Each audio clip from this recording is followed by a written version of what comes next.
Hajj. No. Hajj, the annual pilgrimage for Muslims. You can call them Muslims. I don't mind. Every year, over 2 million people participate in this Hajj. Putting things in perspective, that's the population of Montreal and Vancouver combined. The population of Washington, D.C., Boston and Austin, Texas, all together combined. So we have all those people coming by boat, flights, and driving. They're not only going to Saudi Arabia, they're not only going to Mecca inside Saudi Arabia, they're going to a specific spot inside Mecca, inside Saudi Arabia. Okay, so we got 2 million people flying in. Not a big deal, just a bit of a air traffic jam. I'm not finished! Now that all 2.5, 2.2, whatever the number is, over 2 million people arriving, now they need to move to different locations at the same time. And they got no underwear on. So let me tell you about the logistical nightmare of Hajj in 3 minutes. So you need a song that only goes for 3 minutes without no pornography or politics in it. You're a little verbose and a little bit wrong. You gotta find yourself a clean living 3-minute song. Here's the plan. 2 million people. They arrive to Mecca, now they go to Mina. From Mina, they need to go to Arafat. From Arafat, they go to Muzdalifah. From Muzdalifah, they go back to Mina. From Mina, they want to go to Mecca. Then from Mecca, they're going to go to Mina. Then from Mina, they go back to Mecca before they go home.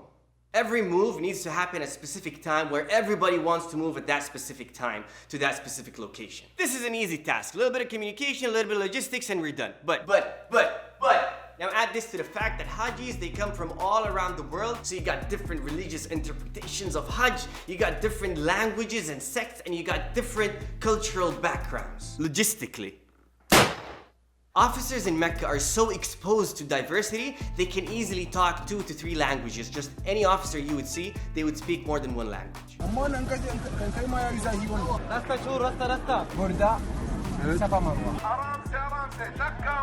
On top of that, you got the 911 call center that can attend to 5 languages on the spot. 911, salam alaikum, how can I help you? Est-ce que la personne est sur place avec vous, monsieur? Okay, we're gonna have انتظار करنا police. If a caller does not speak any of the 5 languages that is provided by the call center has contracted external translators. Happy! We're not done yet. As part of being open to any type of Haji who wants to come, Saudi has no limitations on Hajis. They can be too old, they can be too young.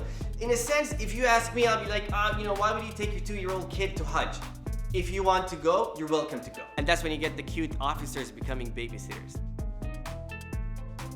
Let me make things complicated. Politically complicated. Saudi and Iran, not friends. It could be difficult to be friends with a country that says it's gonna send 1,000 rockets your way, but you be the judge. Yet Iranian Hajjis are still welcome to do Hajj. Actually, every year, almost 100,000 Hajjis come from Iran. Let's make it even more complicated. A while back, Saudi did a boycott on Qatar, but explicitly mentioned that Umrah and Hajj coming from Qatar is always welcome. But the Qatari government blocked the Hajj portal. It's like a website where you apply for Hajji. It blocked it from Qatar. So Saudi had to create another website for Qataris to access if they want to come to Hajj, and also welcome them to come through Kuwait or Oman or any other platform they want to come through. Regardless of culture, nationality, political issues, or even cult, everybody in a sense is welcome to perform Hajj. حجاج الحرام نكرر ترحيبنا الدائم بكم في مهبط الوحي وموطن خاتم الرسالات.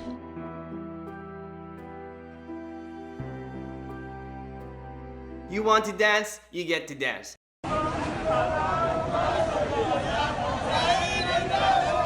You want to chant, you get to chant.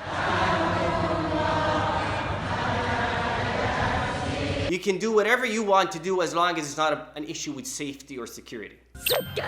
If you have specific health problems, the best thing you could do is go to Hajj. Free health insurance for everybody. Yay! To the date of recording this video, in Hajj there were 1,200 surgical operations, half of them were heart operations. 1,600 kidney dialysis, 11 baby deliveries. Little Haji babies. All for free. We're talking about 25 hospitals dedicated for Hajis and over 5,000 beds. So how is it possible to make this whole operation smooth and safe at the same time? Saudis take Hajj seriously. From a scale of 1 to 10, how serious? Moving government's serious. In Hajj season, the whole Saudi government moves to Mecca. The king moves to Mecca. The crown prince moves to Mecca. The prince of Mecca and his deputy are on the ground checking operations.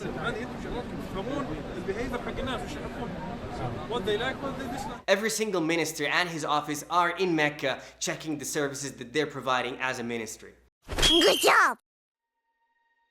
Hajj takes place in a time of festivities.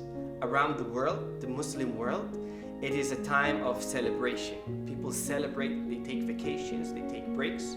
But in Saudi Arabia, people work in Hajj. For the Hajjis, people would actually volunteer their own time. They would go outside their homes, they would leave their cities to volunteer. They would work for no reward, no financial reward, to serve Hajjis.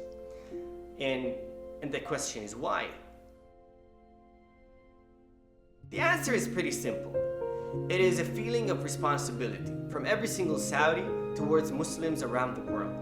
It is a feeling of pride. Saudis and the Saudi officials are proud to be servants for Hajjis, regardless of where they come from, regardless of what background they have. As long as you're a Haji, as long as you are a visitor of these holy sites, Saudis are there to serve you. أرحب بكم وأهنئكم بعيد الأضحى المبارك.